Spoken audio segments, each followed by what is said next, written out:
race fans, thanks for taking the time to check out the channel today. Hopefully you won't be disappointed.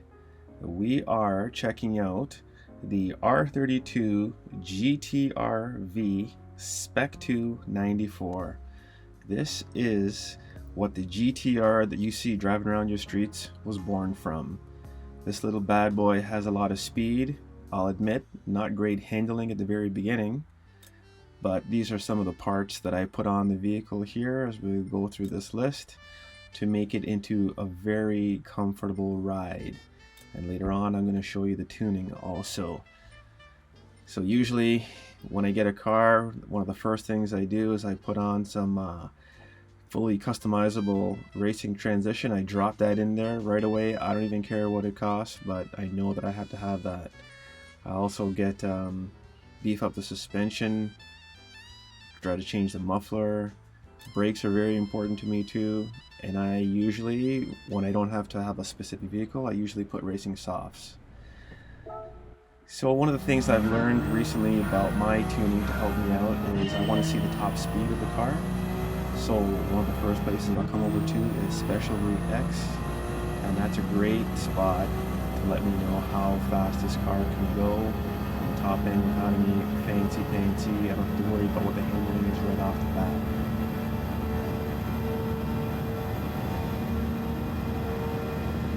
And so here we're going to top out at 307, and that's all I need to know. I take that info back with me. Now usually I'll do a race against the AI after I've done the tuning, so I'm just showing you here the actual race test. This is against the AI. I'm in the Kyoto driving park, and one of the things that helps me know if my tune is up to spec is that I like to drive it against similar vehicles. So I'll be doing this against the one make and professional level. Yeah, it's not the same as the daily races or racing one of my friends, but I can do this at any time. Again, that's why we do sim racing. It's available anytime. So I'm working on my start still. Not the greatest start, but this car has enough speed to make up for not a perfect beginning for me. Now when I first got this car right in that turn right there, this thing was oversteering and I was like cranking it way over to the right hand side. So I made some adjustments, and this is how it worked out. Started in 10th and up to 8th. Don't know if you've ever tried this little track, but it's nice, it's quick. About 50 seconds to do it.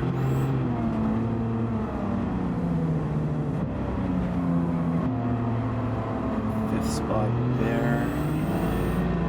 Lots of power in this car. I really like it. Nice clean lines, all legal. And one lap in, I'm already in 4th place, so I've moved up 6 spots. So that's really all I need to know. And yes, I did save this, and that's where we'll come to an end. Okay, so we will head out to the tuning page, and that's where you're going to get to see the setup that I made. Okay, here we are in the settings section. So you can see my performance points are 649.7. I had to keep it under 650 this week. Max power's at 620.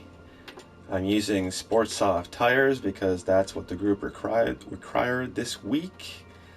Body height adjustment in the rear, I've got it down to 87, which is almost the max. You can see the minimum. The minimum is 85, and in the front I've got it at 92. So one of the first things I go to if I don't have downforce and I want to get better handling, and this car was very hard for me to handle at the beginning, so since I didn't have anything to change the downforce, I adjust the body height adjustment always. So I tried to make the car pretty low, but I couldn't make it that low in the front. I did have it at 87 also in the front, but I had to raise it up to 92 because it was sucking down too much and it was causing me to oversteer, and so I was spinning out the front end hard in this car in the very beginning. So some of you, if you don't know, it's great to have downforce on a car because it gives you better handling, but one of the things that you do sacrifice is speed. And if you'll remember, this car gets up to 306, so I knew that I had a lot of speed to give, so you can compensate that by having more downforce. So the anti-roll bars, I made this vehicle a lot stiffer because it felt like a luxury vehicle to me with the rolling, so I didn't like that, so I put it up to 7 in the front and the back.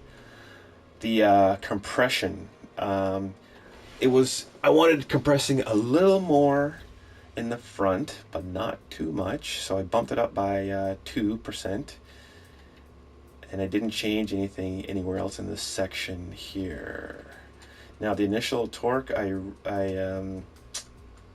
was higher, I believe, and I lowered it a lot. It was too twitchy for me. Now that's one of the cool things about this vehicle. You give an inch and it gives you like 100 meters. It's so quick on the acceleration, which is good, but for me, just a little too much, so I decreased it. And it is an all-wheel drive vehicle, so it really seemed to matter in this vehicle. The acceleration sensitivity, I've got a little bit lower in the front, higher in the back. The braking sensitivity, cranked it all the way up because it has a lot of speed, so I want to, stop it sooner. Right now for me, I'm still stopping at about the 150 mark on the track. I'd like to get it down to 100, but I'm not there yet, so this is why I have my braking sensitivity pretty high. But just remember, when you have your braking sensitivity pretty high, you're more likely to get those flat spots, so you still have to be careful with your brakes.